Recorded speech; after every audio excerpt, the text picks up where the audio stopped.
I'm wearing pajamas today. So originally I wasn't gonna talk about what I'm about to talk about on my vlog.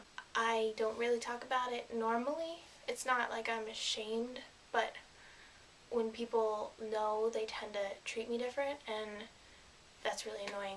But people keep asking me, and so instead of telling like one person at a time as they ask, I figure I would just film this, and then whenever someone asks me, I can just direct them to this video and they will know, and they hopefully won't have any more questions.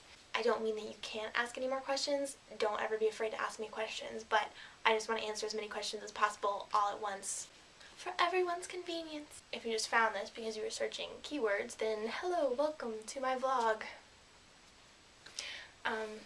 Sorry I'm so weird. If I gave you this video, then that means you probably asked me something like, why are you gone all the time? Where have you been for the last 3 weeks? What's wrong with you? Why can't you drive today? Why haven't you been on the internet in 3 days? Why were you in the hospital? Wait. What? If you asked any of those questions, you're in the right place, because this is an explanatory vlog. Well, I guess I'll just start out by saying I have chronic regional pain syndrome, or CRPS. Some doctors want to call it fibromyalgia, even though I don't have a lot of symptoms of fibromyalgia. I don't have a lot of symptoms of normal CRPS either, though, so I'm kind of a mystery to the medical community, which is fun because they don't know what to do with me. Let me talk to you about pain first.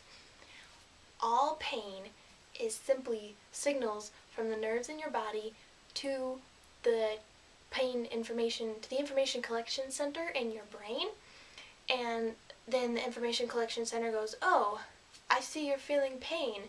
Let me take care of that by saying, hello, rest of the body. Left thumb is in pain, and the rest of the body, reacts. Like, ow, my thumb. That's a reaction to that. So all pain happens in your head. And there are 2 different kinds of pain. There's acute pain, which is like if you break your arm or stub your toe, visible reason why you have pain, along with the pain. Versus complex pain, which means that there is no real reason why I'm having pain in the areas of the body where I'm having my pain. I personally get pain in left wrist, left elbow, right wrist, right elbow, right shoulder sometimes, right ankle, right knee, right hip, left ankle, left knee, left hip, which is basically my whole body except for my left shoulder sometimes. But I don't have any reason why I should be having pain in my body anywhere. I mean, I haven't broken anything, there's nothing physically wrong with me. I've been x-rayed and blood tested and nerve tested and every possible test they can probably do on me, it's been done to me, and I'm perfect. I'm perfect. So there isn't any reason why I should be having this pain, which is, remember, just as real as normal pain, because a lot of people think that because there's not a reason, like because your arm's not broken, that the pain is fake. There's no such thing as fake pain. It all happens in the same place. It's just whether or not it should be happening. For me, my nerves got a little bit overactive. A little bit. Just a little, like no big deal, just like, and so my brain takes that as a normal signal, like, okay, we're in pain. But I can't do anything about it, because pain is supposed to be a short feeling, like, oh, my arm hurts, maybe I should move out of the sun to keep from getting a sunburn, and then the pain stops. It's supposed to stop. But for me, my pain never stops. Chronic means a long time. A lot of people think chronic means high intensity. Chronic just means it doesn't stop ever. It doesn't go away. So I'm going to have this probably for the rest of my life. And I'm never at a 0 level. Like, normally there's a pain scale of 1 to 10. And just to give you some reference, my tattoo was about a 3. So, yes, I do have a tattoo. I average on medication around between a 4 to a 7, depending on the weather and the day and what I did the previous week and how much sleep I've had and what kind of foods I'm eating and how much exercise how much exercise I have been getting. So far, it hasn't ever gone down to 0. I've had the pain since the beginning of September 2009, and it is now very nearly the end of March 2011. So it's been about a year and a half, and you know what, I honestly don't remember what it's like to not be in pain, and that like freaks a lot of people out when I say that, because I don't know, but it's okay. I'm not on normal pain medication. I'm on a anti-seizure medication, an antidepressant, and a blood pressure medication, which all help with the pain, because like I said, it's not normal pain, because normally you take, you know, a steroid or something to make the swelling and whatever go down, but I don't have any swelling, I don't have any broken bones, I don't have anything physically wrong with me, so I have to take neuro drugs, I have to take brain medication because my brain is screwy. Another thing I get asked is what prompted this whole situation. I have always been sensitive to injections, like flu shots and the MMR when I was a baby. And so I got a injection in September of 2009. It was the Gardasil vaccine. I don't know.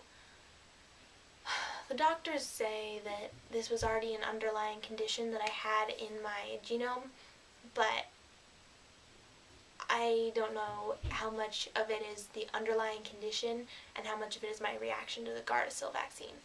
So I would just take a lot of careful thought before you get that vaccine for your daughter or yourself. Things that are hard to do: sleep, sit, stand, or lay down, walk, run, swim, jump. I can't drive when it's high. I can drive normally when it's like a 7 or below. At a 9 or 10, spread cream cheese on a bagel. Silverware is hard. Change the channel on a remote control. This hurts. I can't text, can't use a computer, type, or use a mouse. Writing is bad. I got really behind on school because for the first 5 or 6 months that I had this, I couldn't do anything. Like, because I had no medication, I had nothing. So I got so behind on school, like really, really badly behind. I hardly ever cry about it. Only about once or twice a month. Unless I'm having really high pain and then I can't stop crying. But then it's at like a 10.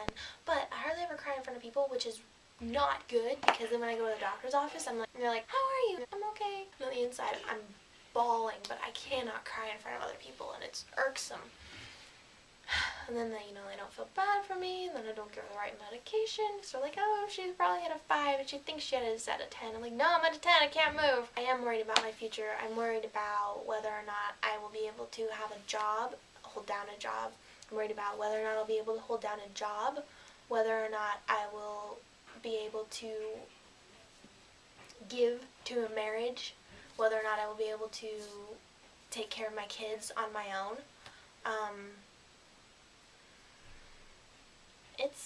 It's kind of scary, so I try not to think about it as much as possible. But don't feel bad if you bring it up. Don't feel bad, because, it's going to happen.